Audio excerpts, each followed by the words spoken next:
గురుగారు. మాతృదేవో భవ, పితృదేవో భవ, ఆచార్య దేవో భవ. ఓం నమో మాందేశ్వరాయ నమః. గురుగారు, జీవితంలో ఎక్కడ చూసుకున్నా గానీ ఏదో ఒక విషయంలో మనం అప్పు చేయాల్సి వస్తుంది. ఈ అప్పులతో చాలా మంది సమస్యలు ఫేస్ చేస్తూ ఉంటారు. అసలు ఈ అప్పుల బాధలు పోవాలంటే తంత్ర జ్యోతిషాలయం ఎలాంటి పరిహారం చూపిస్తుందండి? రుణానుబంధ రూపేణ పశుపత్ని సుతాలయ అనేటువంటి ఒక శ్లోకం ఉంది. ఆ శ్లోకం రుణంతోనే స్టార్ట్ అవుతుంది. ఓకే. మనిషి పుట్టేదే ఆ శ్లోకంకి అన్వయించబడుతుంది. రుణము అంటే అప్పు. అప్పు ఉంటేనే ఎవరైనా ఇక్కడ జన్మ వస్తుంది. అప్పు లేకపోతే అసలు పుట్టాల్సిన అవసరం లేదు. తన అప్పును తీర్చుకోవడానికే పుడుతున్నాడు అని ఆ శ్లోకం చెప్తుంది. ప్రతి ఒక్కరూ అంటే అప్పు లేని వాళ్ళు లేరు, వర్షంలో తడని వాళ్ళు లేరు.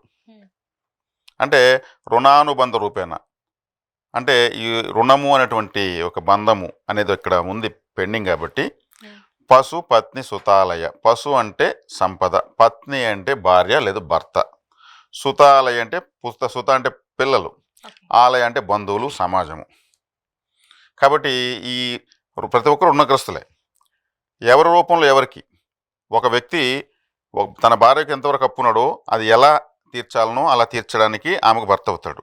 ఒక స్త్రీ ఒక వ్యక్తికి భార్య అయి భార్య రూపంగా ఆయనకు తీర్చవలసిన అప్పుని డబ్బుల రూపమే కాదు, అప్పు కలిసి జీవించి కష్ట నష్టాలు పడి తీర్చాల్సినటువంటివి, సంతోష రూపంలో తీర్చాల్సినవి, బాధల రూపంలో తీర్చాల్సినవి కూడా అప్పులే. మనం కరెన్సీనే కాయిన్స్ అనుకుంటున్నాం, అది కాదు. బంధాలు కూడా అప్పులే. అదేవిధంగా ఎవరు అంతే, రుణానుబంధమే ఇదంతా. పిల్లలు అనుకుంటే ఎవరికి ఎవరు పిల్లలుగా పుట్టి వాళ్ళతో కలిసి జీవించి ఆ జన్మను క్లోజ్ చేయాలనే రుణమే వాళ్ళకి పిల్లగా పుడతారు. ఇంకా బంధువులు అంతే. ఎవరన్నా తెలియని వాళ్ళకి ఒక గ్లాసు నీళ్ళు ఇస్తే ఏ జన్మలో రుణమో మీ చేత్తో నీళ్ళు తాగానండి, ఏ జన్మలో రుణమో నేను మీ చేత్తో భోజనం తిన్నానండి అంటారు. అంటే అప్పేనే అర్థం దానికి. ఇక్కడ మనకు 1,00,000 రూపాయల ఫోన్ ఉంటుంది, ఇలా పెట్టేస్తాం, ఇల్లంతా తిరుగుతాం, మళ్ళీ వచ్చి ఎత్తుకుంటాం, ఛార్జింగ్లో పెడతాం కదా, అది వాల్యూ 1,00,000 రూపాయలు. అదే 1,00,000 రూపాయలు క్యాష్ ఉంటుంది, దాన్ని అలా పెట్టి తిరుగుతాం ఇల్లంతా, 2 1,00,000 రూపాయలే కదా. ఇది 1,00,000 రూపాయలు ఇస్తేనే కదా వచ్చింది. అంటే ఆ డబ్బులు అనేది వస్తువుగా మారినప్పుడు దాని యొక్క విలువ ప్రాధాన్యత మారుతుంది. అది తగ్గచ్చు పెరగచ్చు. డబ్బు రూపంలోనే ఉంటే దాన్ని మనం జాగ్రత్తగా ఇది ఎవరైనా ఎత్తుకెళ్ళిపోతారేమో అనేటువంటి ఫీలింగ్ మారిపోతుంది. అంటే డబ్బుతోనే ప్రతి వస్తువు డబ్బుతోనే తయారవుతుంది. అంటే ఇక్కడ వచ్చేకాడికి మీరు అప్పులో ఉన్నారు. నేనేం చెప్తున్నాను, బై బర్త్ నుంచి డెత్ వరకు ఉన్నవి ప్రతి ఒక్కటి అప్పే అంటున్నాను. వీటికి బాధ అనుభవించడానికి మనం చలానా కట్టాల్సిన పని లేదు, సంతోషపడడానికి ఎవరు పంచాయతీ సెక్రటరీ సైన్ పెట్టాల్సిన అవసరం లేదు. ఇవన్నీ కూడా మనకు రావాల్సిన సంతోషం మనకు వస్తుంది, మనం పడాల్సిన బాధ మనం పడతాం. అదేవిధంగా ఇక్కడ ఈ కరెన్సీ రూపంలో ఉన్నటువంటి రుణాన్ని మనం తీవ్రంగా భారంగా మానసికంగా ఫీల్ అవుతున్నాం. అంటే బ్రతకడానికి ఆ యొక్క డబ్బును మనం సంపాదించి నష్టపోయి అప్పుల పాలవుతున్నాం, దాని వరకే అనుకుంటున్నాం. అంటే వీటిలో ఏది ఎంత బ్యాలెన్స్ ఉంటుందో అంత వచ్చి మనల్ని శాసిస్తూ ఉంటుంది. అంటే ఇప్పుడు కొంతమంది పిల్లలు పుట్టరు, పిల్లల రూపంలో వాళ్ళకి అప్పులు వాళ్ళు లేరని అర్థం. పిల్లల రూపంలో అప్పుల వాళ్ళు వాళ్ళకి లేరు. నాన్న అమ్మ నాకు ఇది తీసి అది తీసి అని అడగడానికి అప్పుల వాళ్ళు వాళ్ళకి లేనట్లే. కాబట్టి వాళ్ళ పిల్లల కోసం ఏ దేవుని మొక్కినా అసలు మీకు ఆ రూపంలో అనుబంధమే రుణానుబంధం లేనప్పుడు దేవుడు కూడా ఇవ్వలేడు. బ్యాలెన్స్ షీట్లో లేని మనకి ఎలా వస్తుంది? సరే, ఇప్పుడు అసలు పాయింట్కి వద్దాం. ఇక్కడ ఎవరైనా కానీ ఇది వింటారు, ఆమోదిస్తారు. కానీ అసలు డబ్బులు ఎలా వస్తుంది చెప్పోయా బాబు, మా డబ్బుల రూపంలో పలానా వాళ్ళకి ఎంత ఇవ్వాలి, అది తీరాలి, దానికి ఏంటి అవకాశాలు అనే దానికోసం ఎదురు చూస్తూ ఉంటారు. ఇప్పుడు ఈ వీడియోలో దీనికి తంత్ర జ్యోతిష్యం ప్రకారం అనేది మనం తీసుకుంటే, జాతకంలో మేము వైనాసిక నక్షత్రం అని ఒకటి ఉంటుంది. వైనాసికము అంటే సంస్కృతంలో వైనాసికం అంటారు, తెలుగులో వినాశనము. ప్రతి గ్రహానికి ఒక వైనాసిక నక్షత్రం జాతకంలో ఉంటుంది. ఆ గ్రహానికి సంబంధించిన వైనాసిక నక్షత్రం రోజు ఏ పని చేసినా నాశనమే అవుతుంది, దాని పేరే వినాశనం. ఇప్పుడు లగ్నానికి సంబంధించి ఒక వినాశక నక్షత్రం ఉంటుంది, ఆ లగ్నం ఆ వినాశక నక్షత్రం రోజు తెలియకుండా ఒక వ్యాపారం స్టార్ట్ చేశారు, బిజినెస్ లాస్ అయిపోతుంది. ఇప్పుడు పంచమ స్థానానికి సంబంధించి అంటే గురువుకు సంబంధించి పంచమ స్థానం అంటే పిల్లలకు సంబంధించిన వైనాశ నక్షత్రం రోజు వీళ్ళు పిల్లల కోసం ప్రయత్నించారంటే హాస్పిటల్కి వెళ్ళడము లేదా ఇంకేం ట్రీట్మెంట్ తీసుకోవడం ప్రారంభిస్తే పిల్లలు కలగరు, ఇంకా వికటిస్తుంది వైద్యం. ఇప్పుడు 7వ స్థానానికి సంబంధించి ఒక వైనాసిక నక్షత్రం ఉంటుంది. ఉమ్. ఆ నక్షత్రం రోజు ఓ పెళ్లి చూపులకు వెళ్తే సంబంధం చెడిపోతుంది. అంటే ప్రతి నక్షత్రానికి ప్రతి గ్రహానికి ఉందని చెప్తున్నాను కదా. అవును. ఆ గ్రహానికి సంబంధించిన వైనాసిక నక్షత్రం మనకు తెలియదు, అంటే జనాలకు తెలియదు, జ్యోతిషాలు మాకు తెలుసు. ఇప్పుడు ఇట్లా ఆ వైనాసిక నక్షత్రాన్ని టచ్ చేయకూడదు అనేది ఇక్కడ ఓకే. విషయం. కానీ ఇప్పుడు అప్పు అంటే 6వ స్థానం సూచిస్తుంది. ఉమ్. 6వ స్థానం శత్రు రోగ రుణాలను సూచిస్తుంది. ఉమ్. అంటే 6వ స్థానానికి సంబంధించిన వైనాసిక నక్షత్రాన్ని టచ్ చేస్తే ఏమవుతుంది? అప్పే అవుతుంది. అప్పు కాదు, ఇది వినాశనం చేస్తుంది కదా. ఉమ్. ఆ అప్పు ఆ రోజు కట్టడం ప్రారంభిస్తే అప్పు నాశనం అయిపోతుంది, తీరిపోతుంది. ఓకే.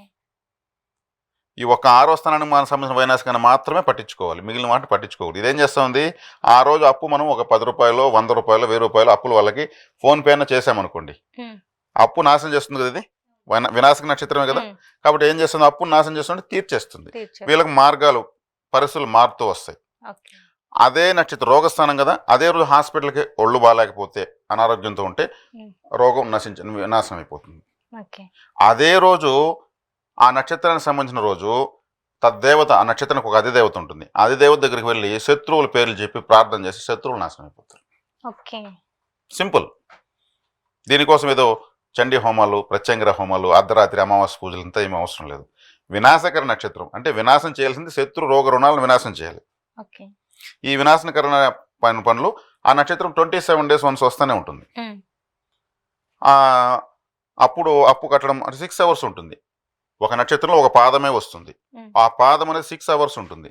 ఆ 6 hoursలో నిజంగా మనకు అనారోగ్యం ఉంటే మనం హాస్పిటల్కి వెళ్తే సింపుల్ ట్రీట్మెంట్తో అనారోగ్యం నశిస్తుంది. ఉమ్. ఓ 10,000 ఖర్చు అవుతుంది అనుకుంటే 100 రూపాయలతో పోయింది భలే ఉంది అనుకుంటారు. అవును. వాళ్ళు వినాశకర నక్షత్రంలో ఆ రోగాన్ని నాశనం చేస్తుంది కాబట్టి వెళ్ళారు. అదే సమయంలో అప్పులు వాళ్ళకి ఎంతో కొంత వేసి అప్పు కట్టడం స్టార్ట్ చేస్తే అప్పులు తీరడానికి కావాలని పరిస్థితులు ఏర్పడతాయి. ఏదో లాటరీ కొడుతుందో లంకె మందులు దొరుకుతాయని చెప్పడం లేదు ఇక్కడ. వీళ్ళు చేస్తున్న ప్రయత్నాలు సఫలీకృతం అవుతూ అప్పు తీరడం వేగంగా జరుగుతుంది. వచ్చినటువంటి డబ్బును అప్పులే తీర్చుకుంటూ రావాలి. మళ్ళీ 1 fine day ఏమవుతుంది, జీరోనే అవుతుంది. రోజుకో % మీకు సమస్య తీరితే 100 days 100% తీరిపోతుంది కదా. అవును. లాజిక్ గా ఉంది కదా. అవునండి.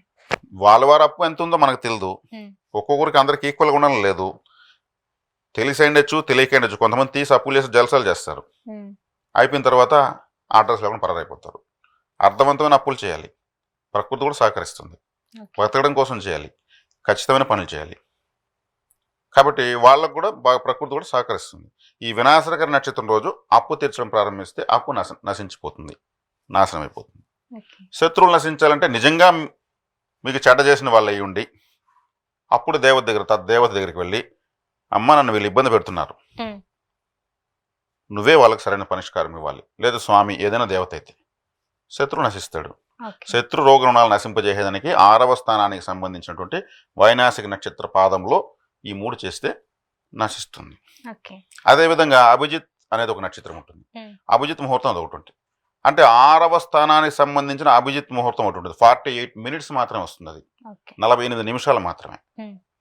ఆ సమయంలో అభిజిత్ అనేది అన్ని విధాలా విజయవంతమైనదని అర్థం. ఇంగ్లీష్లో జీత్ అంటే విజయం కదా. ఉమ్.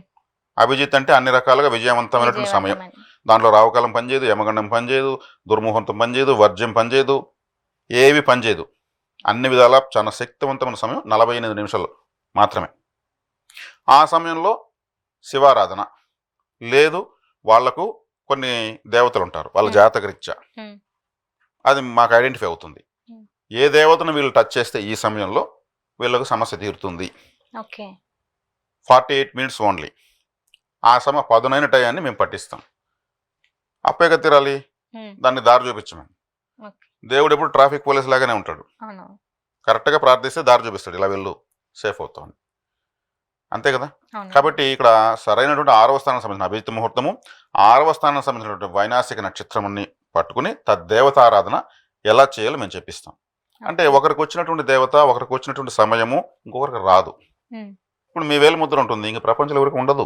అవునండి. మీ పేరే పెట్టుకున్నా మీ పక్కింట్లో ఉన్నా కానీ ఉండదు, ఉమ్. మారిపోతుంది. అది ఎవరికి ఏమొచ్చిందంటే ఆ జాతకం మాకు ఇస్తే తెలుస్తుంది. ఓకే. కాబట్టి సంప్రదించి వాళ్ళు తెలుసుకున్నారంటే ఈజీనే, మేము దారి చూపించగలుగుతాం. ఉమ్. ఈ రాశి వాళ్ళందరికీ ఈ వారం బాగుంటుందంటే ఎలా బాగుంటుంది? అవును. బాగుండదు. కొంతమందికి బాగుంటే కొంతమందికి బాగుండదు. అప్ అండ్ డౌన్గా ఉంటుంది. కాబట్టి అప్పులు తీరడానికి ఇది ఒక అద్భుతమైనటువంటి మా తంత్ర జ్యోతిషాలయంలో మేము చూపించినటువంటి ఖచ్చితమైన మార్గం. ఓకే. ఇందాక మీరు అన్నట్టు నక్షత్రం ఉన్న సమయం 6 గంటలు సంథింగ్ ఏదో అన్నారు కదా. సో ఆ టైంలో 100 రూపాయలు ఇచ్చే ప్లేస్లో 10 రూపాయలు ఇచ్చినా కానీ అప్పు తీరుతుంది అని అన్నారు. అంటే కొంతమంది కొన్ని సంవత్సరాల తరబడి అప్పులు కట్టినా కానీ అప్పు తీరదు. చిన్న అమౌంట్ అయినా కానీ ఏదో ఒక రూపంలో ఇంకా బ్యాలెన్స్ ఉండిపోతూనే ఉంటుంది. మరి అలాంటి వాళ్ళు ఏం చేయాలంటారండి? ఇక్కడ ఎంతో కొంత నన్ను ఎగ్జాంపుల్ని 100 రూపాయలు చెప్పాను. ఉమ్, మనము ఆ సమయంలో అప్పు కట్టడం ప్రారంభించండి అని చెప్పడం ఇక్కడ సూటిగా. ఆ ఇచ్చిన డబ్బుతో అప్పు అంతా తీరిపోదు. ప్రారంభం చేస్తే మళ్ళీ ఆగదు. మళ్ళీ వీళ్ళకు అవకాశాలు కలిసి వచ్చి వస్తూనే ఉంటుంది. వాళ్ళకి చెప్పాలి, బాబు నేను ఒకసారికి ఇవ్వలేను, ఓకే, ఒక 10 సార్లకి ఇస్తాను, నీ డబ్బులు నీకు వస్తుంది. ఒకేసారి ఇవ్వమంటే నువ్వు తీసుకున్నట్టే నేను ఇచ్చినట్టే, ఇంకంతే కదా, అది జరగని పని, నేను ఎక్కడికి పారిపోలేదు, నీ డబ్బులు నీకు ఇస్తాను అని మనం రిక్వెస్ట్ చేసుకోవడం తప్పలేదు. మన అవసరానికే కదా వాళ్ళు ఇచ్చారు. వాళ్ళకి ఇవ్వరని నమ్మకుంటేనే కదా మనల్ని అరెస్తారు. ఆ అప్పు తీరిపోతే మళ్ళీ అప్పుడు నవ్వుతూనే కదా మాట్లాడతారు. అంతవరకు శత్రువుగానే భావిస్తారు, ఎందుకంటే వాళ్ళ డబ్బులు రాదేమన్న భయంతో. కాబట్టి ఎంతో కొంత ఇచ్చి మనం చెప్పే విధానం కూడా ఉంటుంది. సరే, ఓకే, సానుకూలంగా స్పందిస్తారు ఆ సమయంలో ఇవ్వడం వల్ల. అప్పుడు ప్రారంభిస్తే ఏదేమవుతుంది, తీరడానికి కావాలంటే ఇక్కడ ప్రయత్నిస్తుంటారు డబ్బుల కోసం, ప్రయత్నాలు సఫలీకృతం అవుతూ వస్తాయి.